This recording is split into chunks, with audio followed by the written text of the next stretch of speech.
একইভাবে এই শিক্ষা খাতকে পিছিয়ে ফেলার চেষ্টা করছে। কেন জানেন?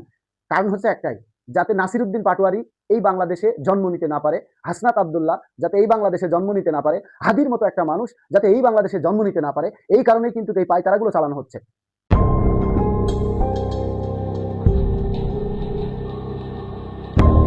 আমরা প্রথমে সংবিধান নিয়ে আলোচনা করব। দেখেন, সংবিধান হচ্ছে আল্লাহর কোনো ওহী বা এটা কোনো বাইবেল বা কোনো কিতাব বা কোনো ধর্মগ্রন্থ না, যে এটা নিয়ে এত জোর জবরদস্তি এবং কঠোরভাবে প্রতিহত করার উদ্দেশ্যে সংসদে দাঁড়িয়ে এত বাকবিতণ্ডে দৌড়ানোর কিছু নাই। যদি বলেন কেন, সংবিধান যারা লিপিবদ্ধ করেছে, সংবিধান যখন লিপিবদ্ধ করা হয়েছে সালটা কত ছিল, এটা আপনাদের কাছে প্রশ্ন। তো যে সালে লিপিবদ্ধ করা হয় সেটা অবশ্যই কমেন্ট বক্সে রাখবেন। আর মূল যে কথাটা সেটা হচ্ছে যে এই সংবিধানটা বা লিপিবদ্ধ করা বলেন বা সংস্কার বলেন বা একটা নথি হিসেবে লিপিবদ্ধ করা বলেন, যেটাই বলেন না কেন, এই যে সংবিধানটা লিপিবদ্ধ করেছে মানুষই তো, বাংলাদেশের বুদ্ধিজীবী, রাজনীতিবিদ, আইনজীবী, সমস্ত পেশার মানুষদেরকে নিয়ে কিন্তু এই সংবিধানটা লিপিবদ্ধ করা হয়েছে। তাহলে এটা তো আল্লাহর কোনো ওহী না বা কিতাব না। মানুষের বিগত স্বাধীনতার পরপর যে টেকনোলজি ছিল সেভাবে মানুষের উন্নতি করা সম্ভব হচ্ছিল না, বা মানুষের সুবিধার্থে মানুষ বসে একটা জায়গায় আলোচনা করে কিন্তু এই গণভোটটার আয়োজন করা হয়েছে। সেই ক্ষেত্রে এই সংবিধানকে নিয়ে এত নাটক কেন? মানুষের সুবিধার জন্যই তো সংবিধান লিপিবদ্ধ করেছিলেন আপনারা। যদি কেউ বেঁচে আছে, কেউ মারা গেছে, তো সেই ক্ষেত্রে আজকে সেই মানুষই চাচ্ছে, বাংলাদেশের 70% মানুষ চাচ্ছে যে সংবিধান জুলাই সনদকে মেনে নেওয়া হোক বা সংবিধান সংস্কার করা হোক, জুলাই সনদ মেনে নেওয়া হোক। এটা তো মানুষই চাচ্ছে, 70% মানুষ চেয়েছে। আর 30% মানুষের আপনি কি করবেন? এটা তো একটা প্রতিদ্বন্দ্বী থাকবেই, কেননা এটা একটা গণতান্ত্রিক রাষ্ট্র। এখানে পার্সেন্টেজ আপনি 50 ভোটে যদি সরকার গঠন করতে পারেন, তাহলে 70 ভোটে কেন সংবিধান সংস্কার কেন করতে পারবেন না?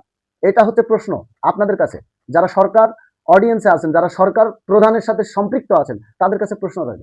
তো বন্ধুরা, এবার আমরা 2 নম্বর বিষয় নিয়ে আলোচনা করব। সেটা হচ্ছে, কিছুদিন আগে এটা জ্বলন্ত, এটা এখনো অনলাইনে দাপিয়ে বেড়াচ্ছে, এটা অনলাইনে এখনো দাপিয়ে বেড়াচ্ছে। আপনারাও দেখেছেন যে স্বরাষ্ট্রমন্ত্রী সালাউদ্দিন সাহেব উনি কিন্তু একটা বিবৃতি দিয়েছিল যে যারা লেখাপড়া নিয়ে রিসার্চ করবে বা ঘেটাঘেটি করবে বা বৈজ্ঞানিক তন্ত্র ইত্যাদি, উনি ওনার ভাষায় কিন্তু একটা কথা ব্রিফিং দিয়েছিলেন। এর বেশি লেখাপড়া করার দরকার নেই। আসলে আমরা একটা জিনিস ফলো করে দেখি, আরেকটু পেছনে যাই, সেটা হচ্ছে বিগত 16 বছরে আওয়ামী লীগ সরকার যখন ছিল তখন কিন্তু ডক্টর নাহিদ, টিপুমনি, ওনারা কিন্তু এই শিক্ষামন্ত্রীর মন্ত্রণালয়ের দায়িত্ব পেয়েছিলেন। ওনারাও কিন্তু সেই একইভাবে এই শিক্ষা খাতকে পিছিয়ে ফেলার চেষ্টা করছে। কেন জানেন? কারণ হচ্ছে একটাই, যাতে নাসিরউদ্দিন পাটোয়ারি এই বাংলাদেশে জন্ম নিতে না পারে, হাসনাত আব্দুল্লাহ যাতে এই বাংলাদেশে জন্ম নিতে না পারে, হাদির মতো একটা মানুষ যাতে এই বাংলাদেশে জন্ম নিতে না পারে। এই কারণেই কিন্তু এই পায়তারাগুলো চালানো হচ্ছে। শিক্ষা খাতকে যদি কোনোভাবে নিমিষে চূর্ণ বিচূর্ণ করে দিতে পারে, তাহলে এই বাংলাদেশের ভূখণ্ড পর্যন্ত থাকবে না। আমি আজকে বলে গেলাম এই বাংলাদেশের ভূখণ্ড কিন্তু এক সময় ধূলিসাৎ হয়ে যাবে।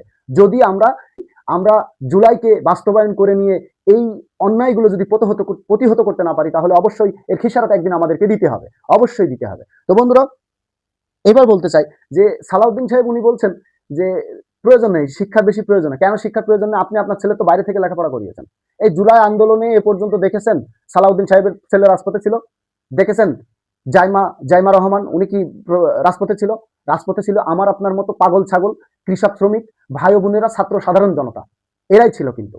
তাহলে একটা বিপ্লব, একটা অভ্যুত্থান হয়েছে একটা রাষ্ট্রে, সেখানে আপনার সেই গণ অভ্যুত্থানের কোনো প্রাধান্যই দিচ্ছেন না। তার মানে এখনো আপনারা ভারতের সাথে চুক্তিতে গিয়ে বাংলাদেশকে লুটে পুটে খাচ্ছেন। এটাই হচ্ছে বাংলাদেশের মূল প্রতিচ্ছবি। হ্যাঁ বন্ধুরা, এটাই হচ্ছে বাংলাদেশের মূল প্রতিচ্ছবি।